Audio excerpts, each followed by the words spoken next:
할렐루야, 김양일 목사입니다.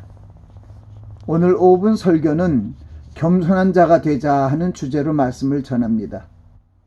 높고 거룩한 천국에 거하시는 전능의 하나님께서 이 세상에서는 마음이 회개하며 겸손한 자와 함께 하신다고 말씀하시며, 그것은 겸손한 자의 영과 회개하는 심령의 마음을 소송케 하시기 위함이라고 말씀하셨습니다. 이 말씀은 겸손한 자에게 은혜를 주시고 때가 되면 높이시고 구원하신다는 뜻으로 숙지해야 합니다. 성도, 즉 구원의 후사인 하나님의 자녀들은 겸손한 자가 되어야 합니다. 그것은 하나님께서 겸손한 자를 구원하신다고 말씀하셨기 때문입니다. 하나님께서 겸손한 자에게 은혜를 베푸시고 겸손한 자를 구원으로 아름답게 하십니다. 그러므로 하나님의 은혜와 사랑으로 구원의 후사가 된 우리들은 겸손한 자가 되어야 하는 것입니다. 하나님께서 세상 풍속을 쫓고 죄의 종살이하는 이스라엘 민족들을 출애굽시켜 광야로 인도하신 것은 그들을 낮추시고 하나님의 약속의 땅으로 들어가게 하시려는 하나님의 계획입니다. 40년 광야 생활을 통해 그들이 하나님만 의지하고 하나님을 의뢰하는 복된 자로 낮추시기 위해 시험과 환난의 바람이 불어오는 광야의 길로 나아가게 하신 것입니다. 그리스도의 은혜와 하나님의 사랑으로 말미암아 하나님의 자녀가 된 성도들은 하나님이 약속하신 천국을 유업으로 받는 구원의 후사가 되게 하시기 위하여 하나님께서 각 교회를 통해 가르치시며 양육하십니다. 그러므로 신자들을 가르치는 교육과정의 목적이 무엇보다 구원을 받기 위해 겸손한 자로 양육시키는 것이 되어야 합니다. 그것은 아무리 많은 신앙 지식을 배우고 예배와 교회 회칙을 지키는 신앙생활을 하여도 겸손한 자의 모습이 되지 않으면 구원을 받을 수 없기 때문입니다. 사도 바울은 아무 일에든지 다툼이나 허영으로 하지 말고 오직 겸손한 마음으로 각각 자기보다 남을 낮게 여기고 자기 일만 돌아볼 뿐 아니라 남의 일을 돌아보고 주님의 마음을 품으라고 말씀하셨습니다.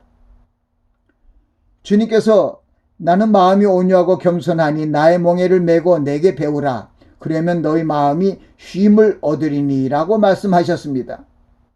또한 심령이 가난한 자는 복이 있나니 천국이 저희 것이며 라는 주님이 가르쳐주신 팔복의 첫 복이 심령이 가난한 자에게 주어지는 복으로 마음이 온유하고 겸손한 자를 구원하시는 것임을 알려주신 것입니다. 하나님께서 출애굽한 이스라엘 백성을 광야로 가게 한 것은 그들을 낮추시고 그들을 시험하시고 하나님의 명령을 지키는지 아니 지키는지를 알려 하심이라고 말씀하셨습니다. 나아가 이 백성들을 낮추시며 줄이게 하시며 하늘의 양식인 만나를 먹이신 것은 하나님께서 사람이 떡으로만 사는 것이 아니라 하나님의 입에서 나오는 모든 말씀으로 사는 것임을 알게 하심이라고 말씀하여 주셨습니다.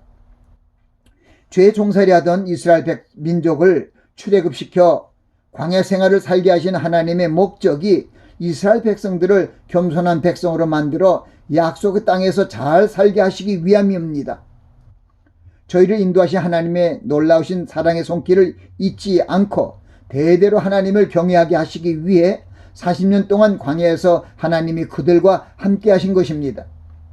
그러나 이스라엘 백성들은 하나님의 뜻을 순종치 않고 죄의 종살이 하던 애굽으로 돌아가자고 원망하며 불평했습니다. 하나님께서 분노하셨지만 그들을 가나안 즉 약속의 땅으로 들어가게 하셨습니다. 그 후 그들이 하나님을 경외하지 않고 세속을 따름으로 결국 멸망하게 되었음을 성경의 기록을 통해 후세대에 경고하고 있습니다. 주님께서 여러 시험과 환난의 바람을 통해 우리를 낮추시며 우리가 하나님의 말씀을 지키며 사는지를 시험하십니다. 또한 그리스도의 새 언약을 믿고 순종하는지 아니하는지 시험하십니다. 그것은 우리를 낮추시고 줄이게 하심으로 주님을 의지하는 겸손한 자가 되게 하심입니다. 그것은 우리를 낮추셔서 구원에 이르게 하심입니다. 우리를 향하신 하나님의 계획이 겸손한 자를 천국으로 구원하시는 것을 우리가 반드시 알고 하나님의 뜻을 순종하는 겸손한 자가 되어야 할 것입니다.